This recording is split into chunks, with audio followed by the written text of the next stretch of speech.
الحمد لله الذي أعد للمؤمنين والمؤمنات جنات تجري من تحتها الأنهار. أشهد أن لا إله إلا الله وحده لا شريك له الملك العزيز الغفار القهار، وأشهد أن محمدا عبده ورسوله المصطفى المختار. اللهم صل وسلم وبارك على محمد نور الأنوار وعلى آل الأبرار وأصحاب الأخيار ومن تبعهم بإحسان إلى يوم القرار. أما بعد فيا عباد الله، أوصيكم ونفسي بتقوى الله فقد فاز المتقون. ولقد قال الله تعالى في القرآن الكريم: أعوذ بالله السميع العليم من الشيطان الرجيم، بسم الله الرحمن الرحيم. يا أيها الذين آمنوا اتقوا الله حق تقاته ولا تموتن إلا وأنتم مسلمون. Ma'asyiral muslimin al-hadirin rahimakumullah.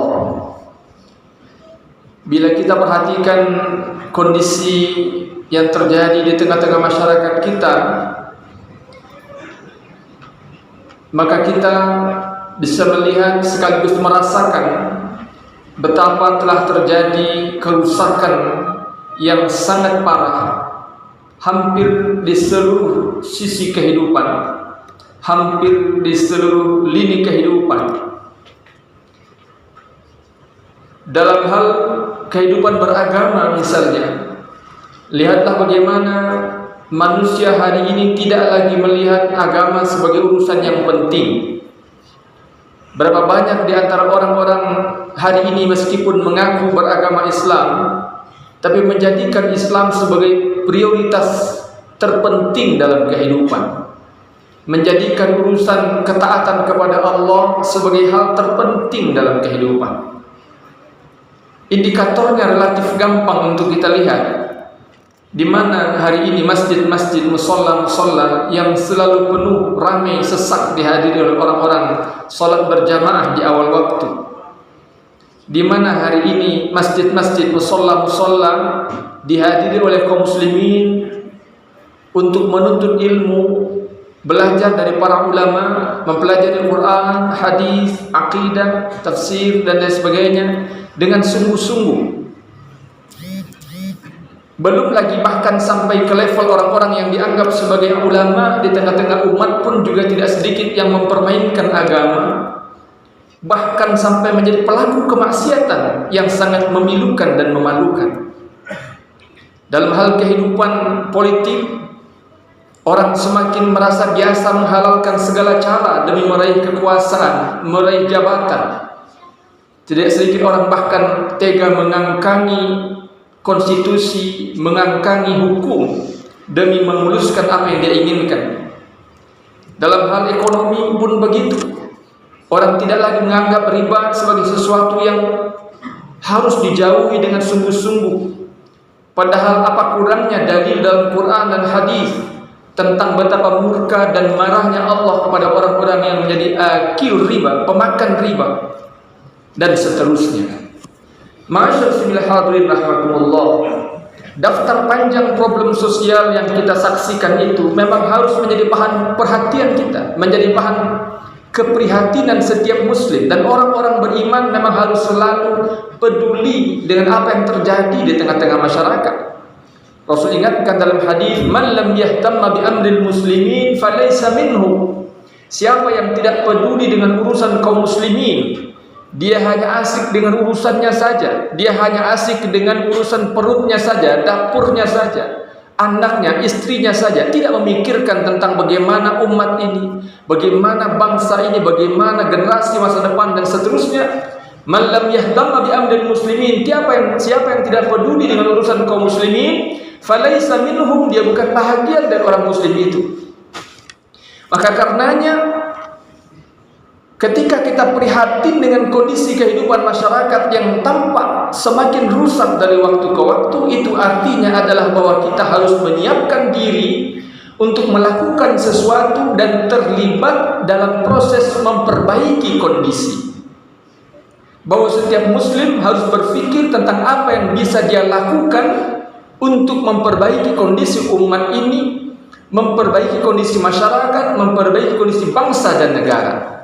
Maka setidaknya ada 5 hal, ma'asyiral hadirin rahimakumullah, yang harus menjadi concern kita, yang harus menjadi perhatian kita, yang sekaligus menjadi tawaran, solusi, dan juga sebenarnya merupakan kaidah bagi perbaikan kondisi umat, bangsa, dan negara. Yang pertama adalah memastikan iman dan takwa betul-betul menjadi prioritas kehidupan.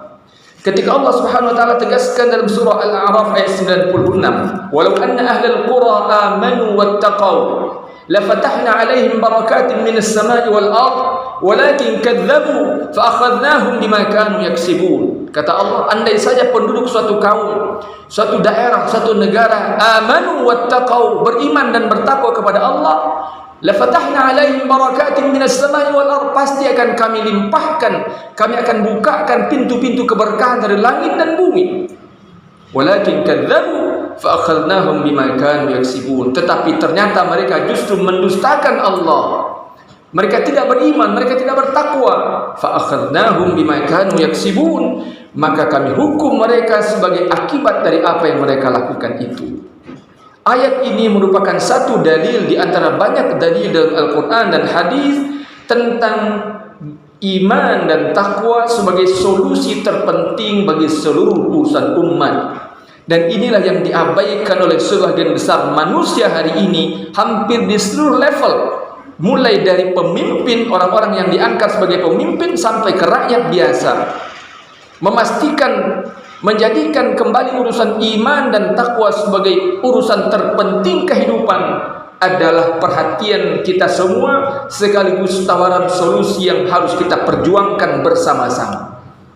Yang kedua, ma'asyiral hadirin rahimakumullah, adalah mengajak umat untuk kembali menjadikan ilmu, menuntut ilmu sebagai sebuah kesadaran sekaligus kewajiban. Ketika Rasul tegaskan dalam hadis yang diriwayatkan Imam Ahmad, talabul ilmi fariidatun ala kulli muslim, mencari ilmu adalah kewajiban setiap muslim. Ketika Allah tegaskan dalam surah Al-Mujadilah, atau disebut juga Al-Mujadalah, surat yang ke-58 ayat 11, yarfa'illahu alladhina amanu minkum walladzina utul ilma darajat, Allah pasti akan angkat derajat orang-orang beriman dan berilmu banyak derajat. Ketika Allah bahkan sampai tegaskan dalam situasi yang sangat genting sekalipun, ketika energi umat sesungguhnya sangat dibutuhkan untuk mempertahankan eksistensi komunitas kaum muslimin, sebagaimana tergambar dalam surah Taubah ayat 122, "Falaula nafara min kulli firqatin minhum ta'ifatun liyatafaqahu fid din wa liyunziru qaumahum idza raja'u ilaihim la'allahum yahdharun." Bahkan Allah ternyata tidak membolehkan seluruh kaum muslimin pergi berperang. Padahal perang tentu merupakan situasi yang sangat genting, di mana kalau bisa dialokasikan seluruh resources, seluruh energi, seluruh SDM demi mempertahankan dan memastikan kemenangan, tentu itu akan dilakukan. Tapi ternyata Allah katakan tidak boleh, harus ada ta'ifatun, sekelompok kaum muslimin yang tetap bertahan. Untuk apa? Liyatafaqahu fid din, untuk mempelajari agama, mendalami agama, agar dia mengerti halal dan haram, untuk kemudian waliyunziru qaumahum idza raja'u ilaihim la'allahum yahdharun, untuk kemudian dia sampaikan, dia ajarkan kembali kepada saudara-saudara yang tadi berangkat perang, yang kembali dari perang, agar melanjutkan peradaban atas dasar ilmu dan pemahaman. Maka karenanya, ma'asyiral hadirin rahimakumullah, merupakan kewajiban setiap kita untuk menjadi pionir, mengembalikan semangat umat ini untuk belajar lagi tentang Islam. Tidak pernah ada kata berhenti pada siapapun untuk mempelajari Islam. Tidak pernah ada orang boleh merasa telah khatam mempelajari Islam. Bahkan bagi mereka yang telah bergelar profesor, doktor, kiai, buya sekalipun. Apalagi bagi sebagian besar di antara kita yang adalah min awami hadhil ummah, adalah kalangan awam dari umat ini.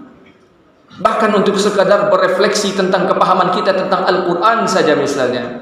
Ma'asyiral hadirin rahimakumullah, Al-Quran Allah turunkan imaman wa hudan wa shifaan wa rahmatan. Quran adalah pedoman hidup, petunjuk, penjelas, memandu kita untuk bisa membedakan al-haq wal batil, al-halal wal haram dan seterusnya. Tapi sampai hari ini Kalau saja kita mau jujur tentang seberapa paham kita dengan Quran yang 30 juz, 114 surat, 6236 ayat itu, berapa persen dari Quran yang sudah kita pahami? Jangankan semuanya, seutuhnya 30 juz itu, jangankan 50%-nya, jangankan 10%-nya, bahkan 5% pun boleh jadi tidak sampai kita memahami Quran. Bahkan setara 1 juz pun Quran, juz amma misalnya An-Naba, dari surah An-Naba sampai An-Nas, berapa di antara kita yang secara cukup confident bisa menyatakan saya paham kandungan Quran itu? Minimal juz 30 dari An-Naba, An-Nazi'at, Abasa dan sampai An-Nas. Bahkan dalam sebahagian majlis kita bisa temukan, dalam mungkin banyak majlis, boleh jadi di hampir semua majlis, bahkan untuk sekedar memahami dan menjelaskan makna suratul Fatihah yang merupakan rukun salat pun boleh jadi banyak di antara kita yang bahkan belum tahu. Untuk sekedar rukun Al-Fatihah yang merupakan rukun min arkanis salat, merupakan rukun salat, banyak sekali di antara orang-orang muslim yang belum memahaminya. Bahkan sekedar memahami bacaan salat, makna bacaan salat yang sudah kita tunaikan dari umur 4, 5 tahun, 7 tahun sudah mulai tidak pernah lagi tinggalkan. Tidak sedikit andai saja kita gunakan tenaga sensus misalnya untuk mengetahui berapa di antara orang-orang muslim yang mengerti bahkan untuk sekedar paham makna bacaan salat, boleh jadi tidak sampai 10% di antara orang-orang muslim mengerti itu. Tapi sayang seribu sayang, kaum muslimin yang belum mengerti agamanya itu juga tidak memiliki semangat untuk mempelajarinya dengan sungguh-sungguh. Maka potret-potret sepinya majelis-majelis ilmu menjadi pemandangan yang lazim kita temukan hampir di banyak majelis. Orang hanya bersemangat datang ketika yang diundang adalah ustaz-ustaz kondang misalnya yang viral di media sosial dan seterusnya, paling cuma sekali setahun. Apa yang bisa kita pelajari dari Islam hanya dengan mendengarkan ceramah-ceramah singkat seperti itu? Maka adalah sebuah keniscayaan dan kewajiban yang mestinya kita serukan kepada kaum muslimin untuk mengembalikan ghirah talabil ilmi, semangat untuk mempelajari ilmu sebagaimana dicontohkan oleh generasi terbaik yang pernah ada di tengah-tengah umat ini. Yang ketiga, ma'asyiral muslimin hadirin rahimakumullah, yang harus kita lakukan untuk merubah kondisi umat yang semakin memprihatinkan dari waktu ke waktu ini adalah menunaikan kewajiban dakwah. Dakwah adalah kewajiban setiap muslim. Terlalu banyak dalil bisa kita temukan dalam Al-Quran dan Al-Hadis sebagaimana diuraikan para ulama dalam kitab-kitab dakwah. Kita bisa baca misalnya kitab Fiqh Dakwah karya Syekh Mustafa Masyhur, kitab Ad-Da'wah Qawaid wa Usul karya Syekh Jum'ah Amin Abdul Aziz, kitab Ad-Da'wah ila Allah karya Syekh Taufiq Yusuf Al-Wa'i, atau berbagai kitab-kitab dakwah yang lain di mana kesimpulannya adalah ad-da'watu hiya wajibatu kulli muslim. Dakwah itu kewajiban setiap muslim. Dakwah itu bukan hanya tugas para penceramah, para ustaz, para mubaligh, para buya di atas mimbar dan majlis taklim dan tabligh akbar dan seterusnya, bukan. Dakwah adalah kewajiban setiap muslim sesuai kemampuannya, karena memang Allah tidak pernah memaksa orang kecuali sesuai kemampuannya. La yukallifullahu nafsan illa wus'aha. Allah tidak pernah membebankan sesuatu kepada seseorang kecuali sesuai kemampuannya. Allah sudah ingatkan sebagaimana kita baca surah Al-Imran ayat 104, wa takum minkum ummatu yad'una ilal khair wa ya'muruna bil ma'ruf wa yanhauna 'anil munkar wa ulaika humul muflihun. Kamu orang-orang beriman harus menjadi umat yang senantiasa menyeru kepada kebaikan, menyuruh kepada yang ma'ruf, mencegah dari yang munkar. Wa ulaika humul muflihun. Mereka itulah orang-orang yang beruntung. The real successful people, orang sukses sejati dalam pandangan Allah adalah ad-du'atu ila Allah. Orang-orang yang senantiasa melekat dalam dirinya semangat dan aksi nyata berdakwah di jalan Allah dengan jabatannya, dengan posisinya, dengan kemampuannya masing-masing. Ketika Rasul tegaskan dalam sebuah hadis sahih dari Imam Muslim ketika beliau bersabda, "Man ra'a minkum munkaran falyughayyirhu bi yadihi, fa in lam yastati' fa bi lisanihi, wa in lam yastati' fa bi qalbihi, wa dzalika dha'ful iman." Siapapun di antara kamu yang melihat kemungkaran, kata Rasul, maka hendaklah dia merubah kemungkaran itu dengan tangannya. Artinya dengan kekuasaannya, dengan kemampuannya, dengan otoritasnya, dengan jabatan yang dia miliki. Kalau tidak sanggup fa bi lisanihi, maka dengan lisannya. Hari ini juga bisa berarti dengan tangannya, dia tulis di media sosial, di Facebook, di Instagram, di TikTok, di YouTube mungkin dan seterusnya. Wa illam yastati' fa biqalbi, tapi kalau itu pun juga tidak sanggup, maka dengan hati. Tetapi Rasul ingatkan, kalau seseorang tahu terjadi kemungkaran, tapi dia hanya mampu merubahnya dengan hati, hanya sekedar mampu berdoa, wa dzalika dhaful iman, itu selemah-lemah iman. That's not a choice. Itu bukan pilihan. Pilihan orang-orang beriman minimal ketika mengetahui terjadi kemungkaran, dia akan berusaha menghentikannya, setidaknya dengan mengingatkannya, memperingatkannya, mengkritiknya, dan seterusnya. Berikutnya adalah al-jihad. Kewajiban kita adalah berjihad, mengerahkan kemampuan terbaik yang kita miliki, bahkan kalau perlu dalam situasi yang terukur, dengan mempertaruhkan jiwa raga kita untuk membela agama Allah. Fadilatul Syekh Yusuf Al-Qaradawi menulis sebuah kitab yang sangat panjang berjudul Fiqhul Jihad, fikih jihad. Sesuatu yang tampaknya ditakuti oleh begitu banyak orang, padahal jihad adalah salah satu bahagian terpenting dalam ajaran Islam. Allah berkali-kali mengingatkan betapa orang-orang beriman wajib berjihad dengan jiwa dan raganya. Dalam surah As-Saff ayat 10, 11, 12 dan 13 Allah ingatkan, "Alladzina amanu hal adullukum 'ala tijaratin tunjikum min 'adzabin alim tu'minuna billahi wa rasulihi wa tujahiduna fi sabilillahi bi amwalikum wa anfusikum dzalikum khairul lakum in kuntum ta'lamun." Orang-orang beriman, maukah kamu kutunjukkan perniagaan yang menyelamatkan kamu dari azab yang sangat pedih? Tentu semua orang beriman akan menjawab, mau ya Allah. Allah tunjukkan, tu'minuna billahi wa rasulih, kau beriman kepada Allah dan Rasulnya, wa tujahiduna fi sabilillahi bi amwalikum wa anfusikum, dan kau berjihad di jalan Allah dengan jiwa ragamu, dengan hartamu dan jiwa ragamu. Yang kelima terakhir paling tidak, ma'asyiral hadirin rahimakumullah, adalah dengan ukhuwah wal jamaah, dengan merapatkan barisan. Orang-orang beriman wajib merapatkan barisan. Orang-orang beriman tidak boleh berpecah belah, bertengkar, bermusuhan. Orang-orang beriman harus merapatkan safnya. Allah ingatkan, innallaha yuhibbul ladzina yuqatiluna fi sabilihi saffa ka'annahum bunyanun marsus. Allah mencintai orang-orang yang berjuang di jalannya dalam saf yang rapi, barisan yang rapi, seakan-akan mereka adalah bangunan yang sangat kokoh.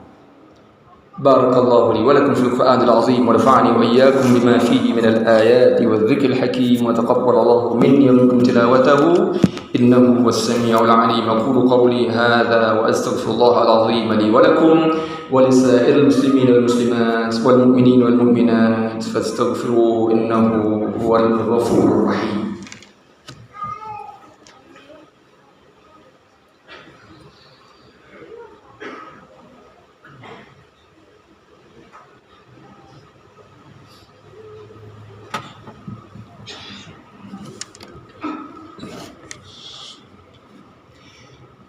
Alhamdulillahilladzi amarna bil ittihad wal i'tisam bi hablillahil matin. Asyhadu an la ilaha illallah wahdahu la syarika lah, iyyahu na'budu wa iyyahu nasta'in, wa asyhadu anna Muhammadan 'abduhu wa rasuluhul mab'uts rahmatan lil alamin. Allahumma shalli wa sallim wa barik ala Muhammadin wa ala alihi wa sahbihi ajma'in. Amma ba'du, fa ya ibadallah, usikum wa nafsi bi taqwallah faqad faza al-muttaqun. Wa laqad qala Allah ta'ala fil Qur'anil Karim, a'udzu billahi as-sami'il 'alim minasy syaithanir rajim. Bismillahirrahmanirrahim. Wal 'asri innal insana lafi khusr illa alladhina amanu wa 'amilus shalihat wa tawassaw bil haqqi wa tawassaw bis sabr. Hari ini hampir genap 1 tahun serangan Hamas ke Israel yang dibalas kemudian secara membabi buta dan brutal di luar batas kemanusiaan oleh makhluk-makhluk durjana bernama Zionis Israel laknatullah alaihim, di mana perhatian kaum muslimin hari ini terhadap Palestina. Sungguh sangat pendek ternyata memori kita terhadap penderitaan, kesusahan, kesulitan saudara kita yang sedang memperjuangkan Al-Aqsa, memperjuangkan satu masjid suci kaum muslimin. Kondisi yang terjadi di Gaza hari ini dan di Palestina secara umum berada di salah satu titik yang sangat memprihatinkan sepanjang sejarah. Tetapi sayang seribu sayang, kaum muslimin seakan-akan merasa sepertinya perang sudah selesai. Padahal sungguh perang itu masih berlangsung dan para pejuang, para mujahidin dan kaum muslimin di sana berada dalam kondisi yang sangat sulit dan memprihatinkan. Izinkan khatib menyeru seluruh kita hadir dalam majlis Jumat hari ini untuk berikhtiar kembali, berusaha lagi, menyiapkan lagi sebahagian dari rezeki yang Allah titipkan kepada kita, untuk kita infakkan, sedekahkan, bahkan mungkin juga dalam pintu saluran zakat untuk membantu perjuangan saudara kita di Palestina. Andaikan pun itu tidak sanggup kita lakukan karena berbagai kelemahan kita, maka minimal kita semua masih terlibat dalam harakatul muqata'ah, gerakan boikot terhadap produk-produk dari perusahaan-perusahaan yang nyata terafiliasi mendukung Zionis Israel. Andaikan pun itu juga masih belum juga sanggup dilakukan, paling tidak kita masih menyiapkan bahagian dari doa-doa terbaik kita untuk kita kirimkan untuk saudara-saudara kita di Palestina. Semoga Allah Subhanahu wa taala kuatkan kaki saudara kita dalam perjuangan untuk membebaskan Al-Aqsa, dan semoga Allah musnahkan, hancurkan Zionis Israel itu dalam tempo yang sesingkat-singkatnya. Innallaha wa malaikatahu yusholluna 'alan nabi ya ayyuhalladzina amanu shallu 'alaihi wa sallimu taslima. Allahumma shalli 'ala Muhammad wa 'ala ali Muhammad kama shallaita 'ala Ibrahim wa 'ala ali Ibrahim wa barik 'ala Muhammad wa 'ala ali Muhammad kama barakta 'ala Ibrahim wa 'ala ali Ibrahim fil 'alamin innaka Hamidum Majid. Allahumma ighfir lil muslimin wal muslimat wal mu'minin wal mu'minat الأحياء منهم والأموات إنك سميع قريب مجيب الدعوات يا قاضي الحاجات. اللهم أرنا الحق حقا وارزقنا اتباعه وأرنا الباطل باطلا وارزقنا اجتنابه. اللهم أعز الإسلام والمسلمين وأذل الشرك والمشركين ودمر أعداءك أعداء الدين واجعل دائرة السوء عليهم يا رب العالمين. اللهم انصر إخواننا المجاهدين في فلسطين. اللهم انصر إخواننا المسلمين المظلومين المستضعفين في فلسطين وفي كل مكان. اللهم انصرهم نصرا مؤزرا. اللهم وحد كلمتهم وسدد رميهم وأنزل في قلوبهم السكينة. اللهم كن لهم وليا ونصيرا. اللهم كن لهم وليا ونصيرا. اللهم كن لهم وليا ونصيرا. ربنا لا تؤاخذنا إن نسينا أو أخطأنا. ربنا ولا تحمل علينا إصرا كما حملته على الذين من قبلنا. ربنا ولا تحملنا ما لا طاقة لنا به واعف عنا واغفر لنا وارحمنا أنت مولانا فانصرنا على القوم الكافرين. ربنا هب لنا من أزواجنا وذرياتنا قرة أعين واجعلنا للمتقين إماما. ربنا لا تزغ قلوبنا بعد إذ هديتنا وهب لنا من لدنك رحمة إنك أنت الوهاب. ربنا ظلمنا أنفسنا وإن لم تغفر لنا وترحمنا لنكونن من الخاسرين. ربنا تقبل منا إنك أنت السميع العليم وتب علينا إنك أنت التواب الرحيم. ربنا آتنا في الدنيا حسنة وفي الآخرة حسنة وقنا عذاب النار. وصلى الله على خير خلقه محمد وبارك وسلم. سبحان رب العزة عما يصفون وسلام على المرسلين والحمد لله رب العالمين. عباد الله إن الله يأمر بالعدل والإحسان وإيتاء ذي القربى وينهى عن الفحشاء والمنكر والبغي لعلكم تذكرون. فاذكروا الله العظيم يذكركم وادعوه يستجب لكم ولذكر الله أكبر. أقيموا الصلاة.